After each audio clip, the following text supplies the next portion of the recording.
It's morphin' time!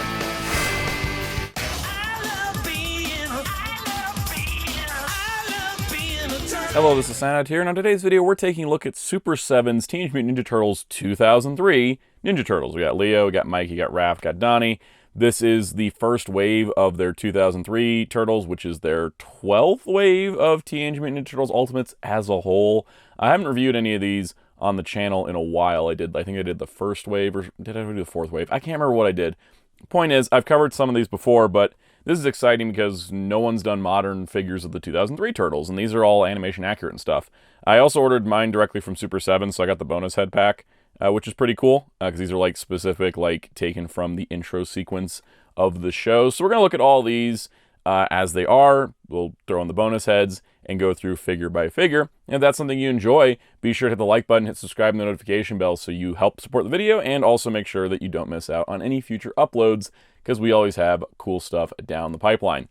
So in terms of packaging, they're pretty much kind of in the similar package we're used to seeing when it comes to Ninja Turtles and then just Ultimates in general, that, you know, four-sided box where it kind of presents the figure well. These do seem to have just a ton of empty space. I imagine this is because they're prepping for bigger figures like Shredder in future waves. But you can see we got Leonardo, the selfless slicer with the tenacious twin katana, which I think was off the old Playmates packaging. Nice shot from the show. Again, artwork there, and then that same thing. We don't get a bio for whatever reason, but we do have the Super7 and Nickelodeon logos. Nothing too crazy on the bottom.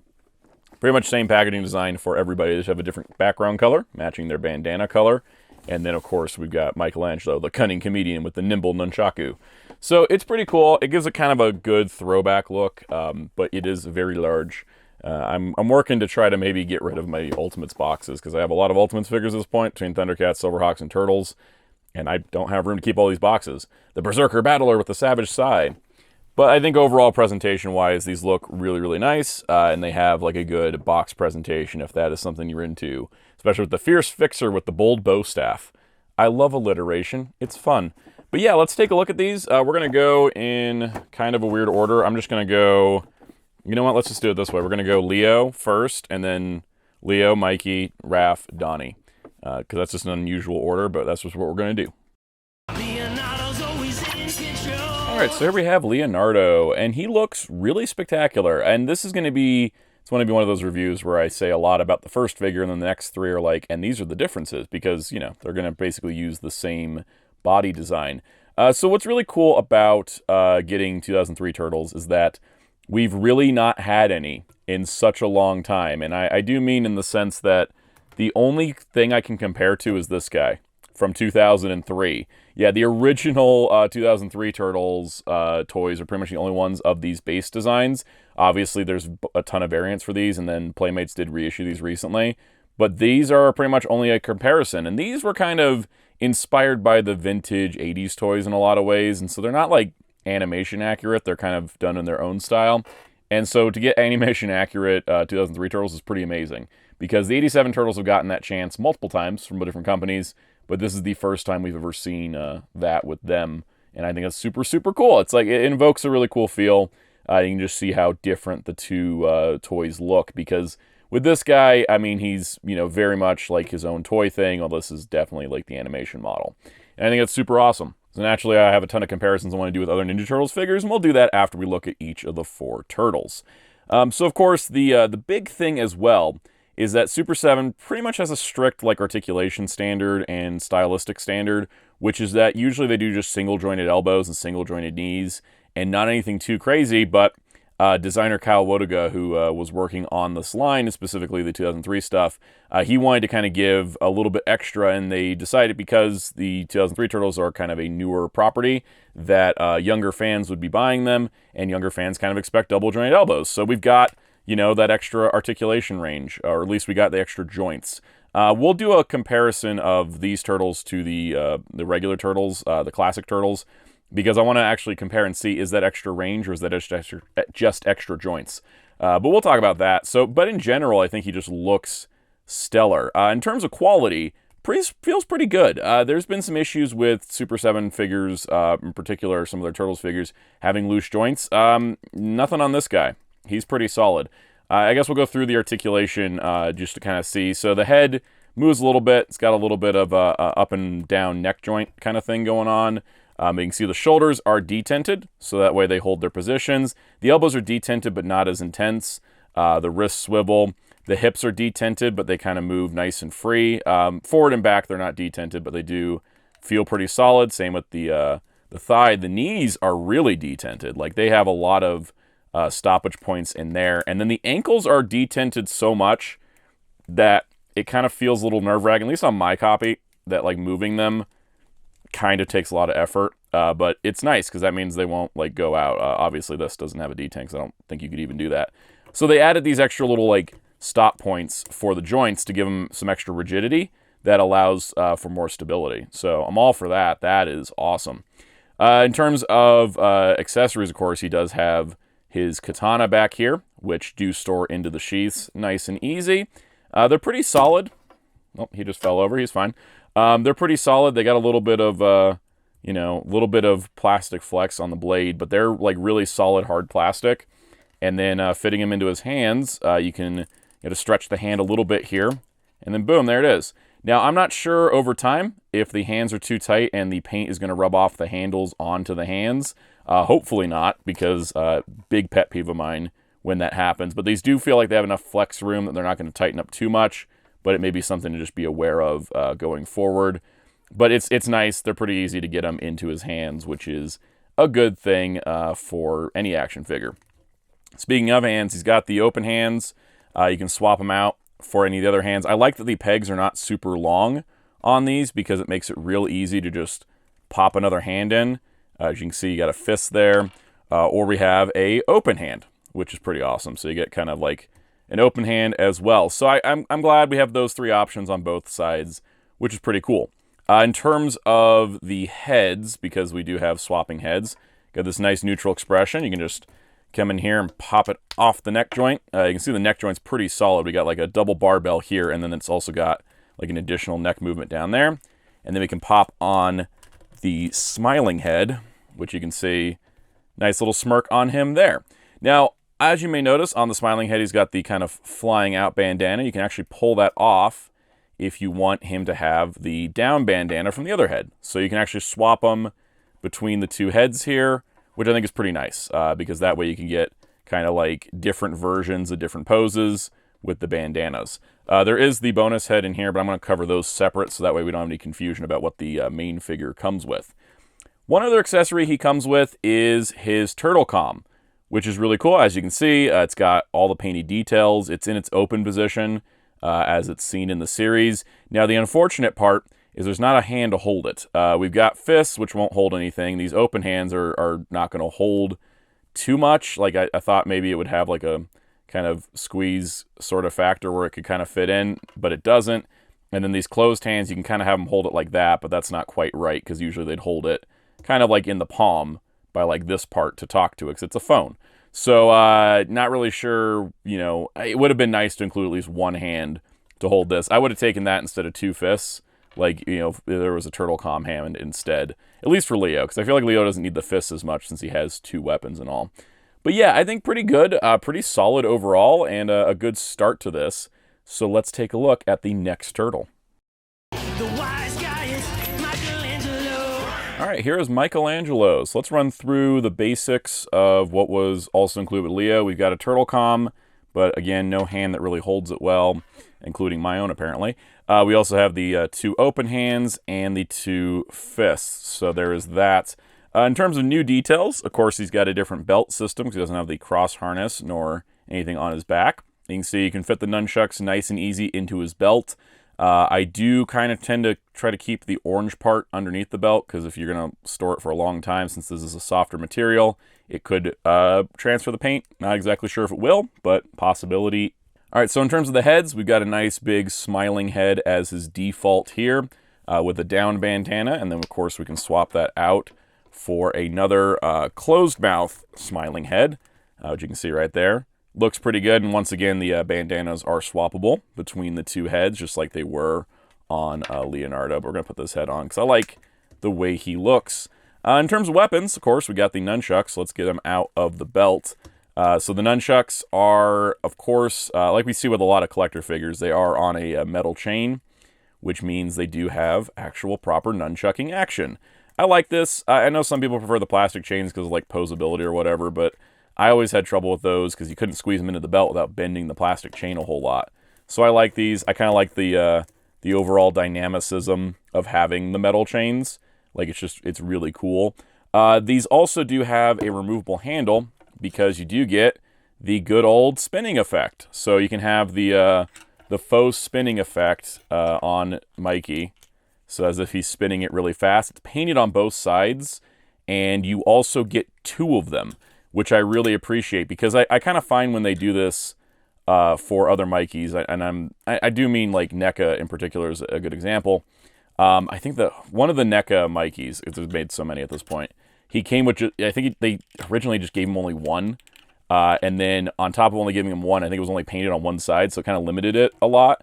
But here you can kind of have him kind of in that like double twirling pose that a lot of 2003 Mikey does, especially like I think it's one of the shots of the opening even. But you can kind of see you can actually have him double twirling, which I think is cool. Because with the other ones, when you only have one, you can only do like one twirling pose. But here you get 2, and I think that's super, super cool. Really do like that. Now, of course, the only real comparison we make with Mikey is with his original toy, which you can see, once again, just the stylistic differences are there. Of course, these, we're just going for a different thing. We did have the plastic chains on these. You can see how I've got this one kind of like half in, because if you wanted it all the way in, you got to really bend it, and then it doesn't unbend very well.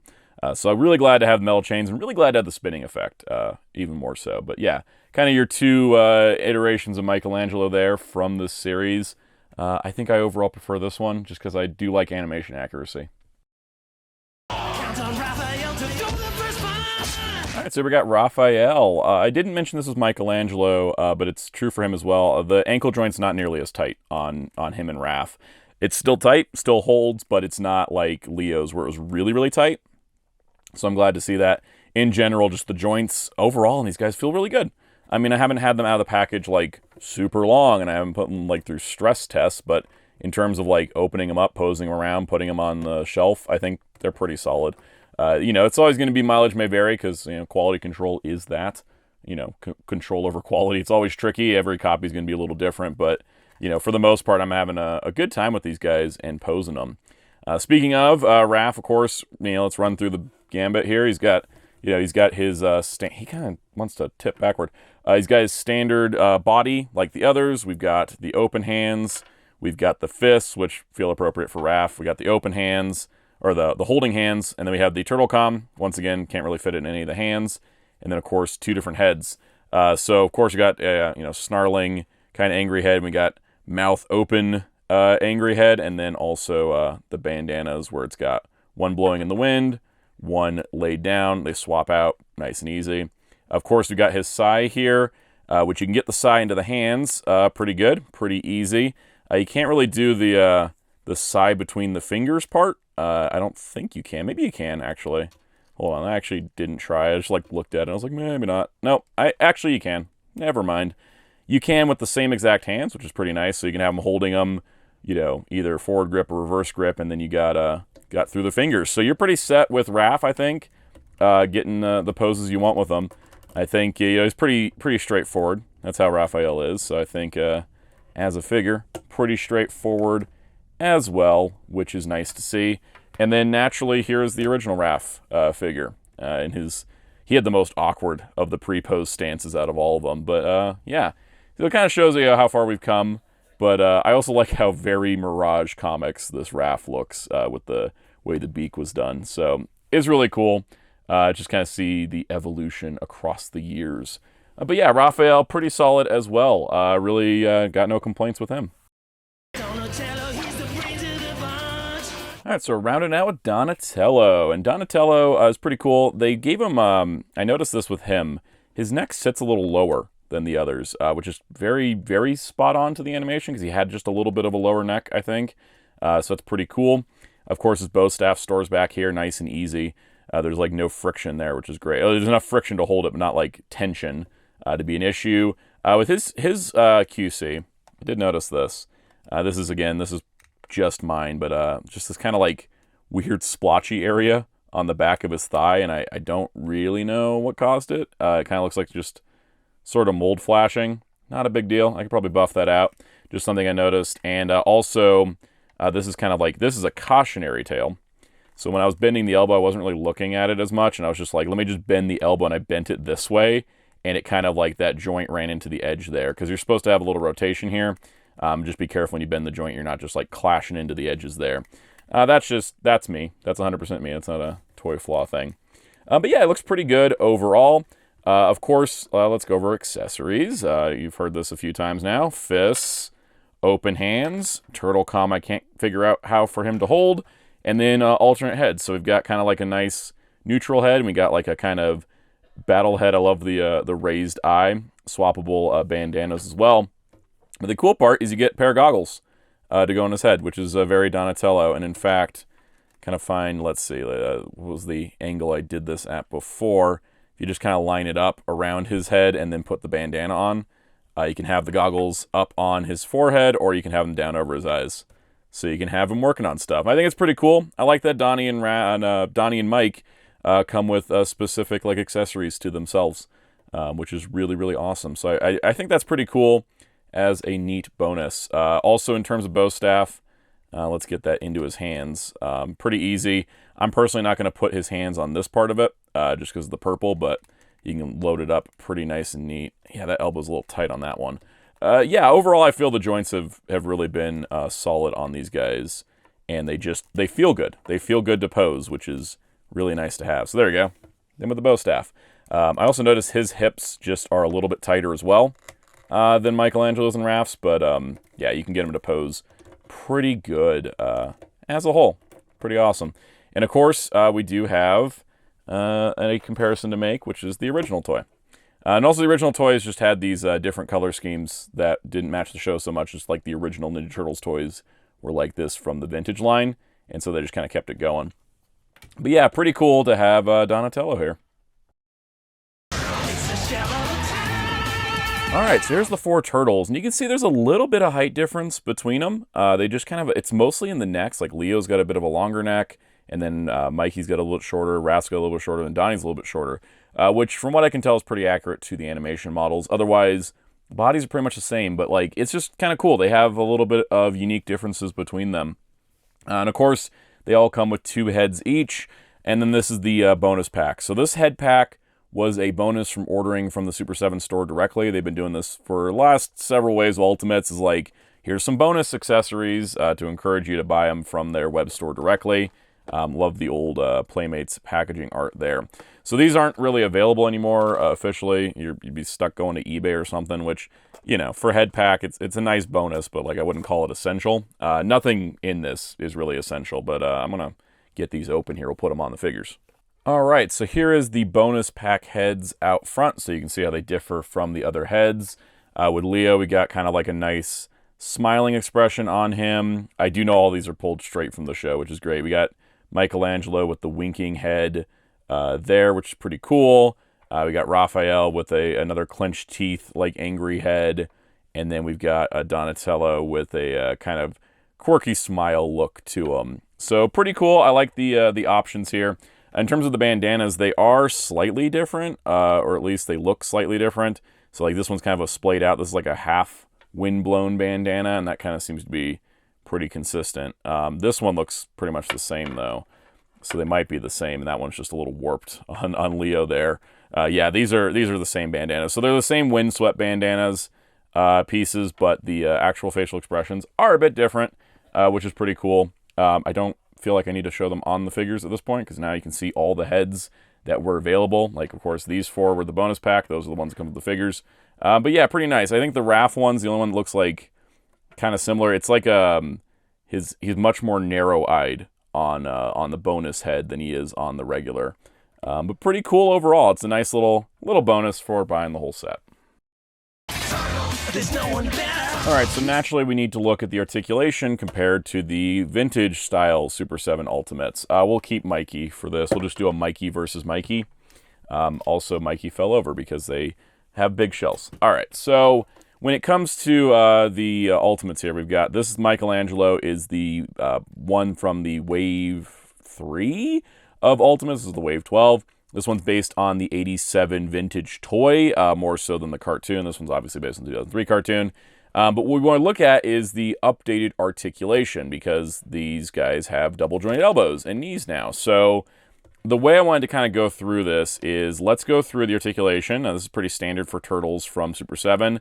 Ball joint neck, a little bit of forward back, shoulders out, shoulders 360 if they would go around the shell, bicep swivel, single jointed elbow, single joint back and forth, wrist swivel, wrist pivot, either up and down or in and out depending on the hand. There's a little bit of a waist swivel, just left and right, but it's got kind of like this floating crotch thing going on. Hips that move out, forward back, thigh swivel, a knee joint, single joint, and then an ankle forward and back, left and right. And as you can kind of see with Michelangelo here, I know it's a few years old, but he has a little bit of looseness to him, some of those spots. Now, for the 2003 Turtles, we got the necks, we got the shoulders that, I picked Mikey because he had a little bit looser joints, and then his shoulder wasn't working. So his shoulder moves out on a ratcheted detent, 360 shoulder, runs into the shell, bicep swivel, double jointed elbow at 2 points there, which is pretty awesome, detented for stability. Then you've got a swivel there and a swivel below, wrist swivel, up and down or in and out depending on the hand. In terms of the waist, not really any kind of waist swivel, but there is a little hip rocker action going on. Hips that move out, hips that move forward, not so much back because of the shell design. Thigh swivel, you got a double jointed knee, once again detented to make that work. And then once again, just like the elbow, swivel at the top of the knee, swivel at the bottom of the knee. Plus the ankle moves forward and back and then left and right. And it's just, in general, this is a little bit more ratcheted, detented than the vintage style one. So now the thing that I want to answer is the elbow got more range? Because you see the elbow here on this Michelangelo almost goes 90. So with this Michelangelo, if we put this in full position, yeah, that's definitely an improvement. You can see we got a lot more range. This is almost at a 90-degree angle. This is definitely way beyond. That's pretty awesome. In terms of neck joint, we got a little bit of range because this is a giant barbell here. So we got a little bit of range. Here we got a little bit that same range, but we got a little bit forward and back because they added that second neck joint in addition to the ones on the top. Pretty cool.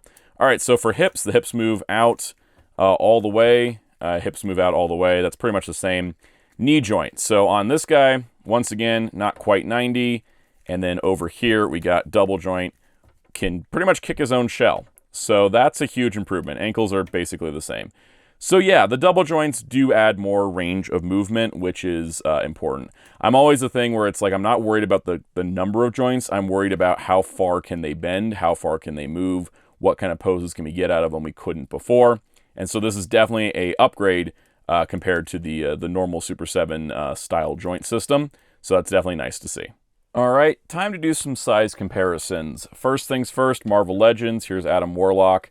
So you can see that they fit about this. They're supposed to be 7-inch scale because the Turtles themselves are a little bit shorter than average humans, supposed to be like 5 feet tall.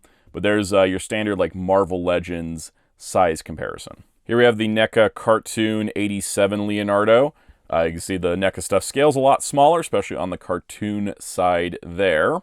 Then here we have the NECA Comic Edition Jim Lawson Mirage Turtles, which do scale a little bit bigger than the cartoon ones. And you can see they're kind of in the same size class in a lot of ways. And here we have the NECA Movie Edition Ninja Turtles for the 90s movies, which scale a lot taller because they're scaled more to NECA's movie action figures than they are like other Ninja Turtles figures. So they end up kind of going with like, all right, what's the size of the actor in the suit to match, you know, the scale they have for, you know, their other movie figures like RoboCop or Alien or Predator or something like that. So that's kind of why those end up scaling a little bit larger.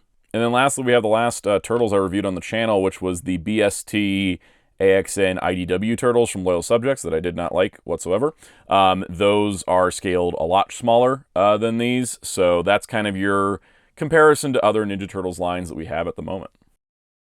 So overall, this wave is pretty solid. I like all the figures. I think the base body works incredibly well, and they represent the animated versions of these characters really strongly. And I'm looking forward to seeing more figures in the line. The next wave has a Foot Soldier, Shredder, Splinter, and Casey Jones. Very excited for 3 out of 4 of those. I don't really care about the Foot Soldier. And we do at least know there was up to Wave 4 designs, so hopefully we do see those. Super 7 as a company has been going through some stuff related to the impacts that the tariffs have had on their company. They've laid off some people, including Kyle Wodaga, who was the designer, lead designer for this line, and specifically 2003 stuff. He did amazing work, and it's a real shame that he's not working at Super 7 anymore, because these figures are incredible and just a great testament to the designers and everybody that worked on these. They are the ones that make the company run, and it's unfortunate that because of a stupid trade war that doesn't need to be happening, we have run into an issue where Super 7 as a company has lost some incredible talent. That being said, these figures are pretty solid, so if you are looking for them, I think most retailers still have them, at least in the US. They retail for $55 USD currently. You know, with stupid trade war, tariffs means that the price could be up at any point at times, so, you know, work your way around it. Now, in terms of if these are worth $55 USD, that is up to each of the individual beholder of the eye. For me, I feel totally fine paying $55 for these because I really, really like them. I think overall the quality's there, the paint's there, the accessory count's pretty good. I have no problem with the price. Obviously, I paid it. I paid it like a year ago when these went up for pre-order, but, you know, it's one of those things that I don't mind the price, and I look forward to seeing what else can come from this line. Hoping we see, you know, April and Karai at the very minimum. But really, really cool to finally get some modern figures of the 2003 Ninja Turtles, and I'm pretty happy with them. On that note, if you enjoy these types of videos and you haven't already, please hit the like button, hit subscribe and the notification bell. Leave any questions, comments, concerns in the comments. If you want to continue the conversation, join our Discord server. You can also join as a channel member to get perks like early access videos and member-exclusive live streams and more. So let's give a special shout out to some of our channel members. Special shout out to all our channel members, including Spin-54, Toma K, Masterbin95, Forever1000, Super Shaddix Boom, Mr. Smelly Potatoes, Silver Bricks, Travis's Media Madness, Gokai Gamer, Josh Frisch, Muhammad Faiz Daniel, Brenton Yadin, Stephen Hiajosa, Jamie's World, Cameron Meter, Taylor Black, Starhu, Gabriel Saez, Luffy D Monkey, Joy-Con Girl, Mas Fuego, Oni Onichan, Dr. Grid, RC Scorchcore, Crestfallen Thoughts at Midnight, Paul Miller, Colby Massengale, Aggressively Relaxing, Michael, Kaiju1954, and B-Men. Thank you all for your continued support of this channel. If you so wish, I'm on social media at Blue Sky, at Soundout12, and in our Discord server. You can find my wonderful graphic designer on social media and Discord at DarkClaw643 and Hero Club at hero-club.com for interviews, news, and more. And until next time, this is Soundout saying, it's turtle time!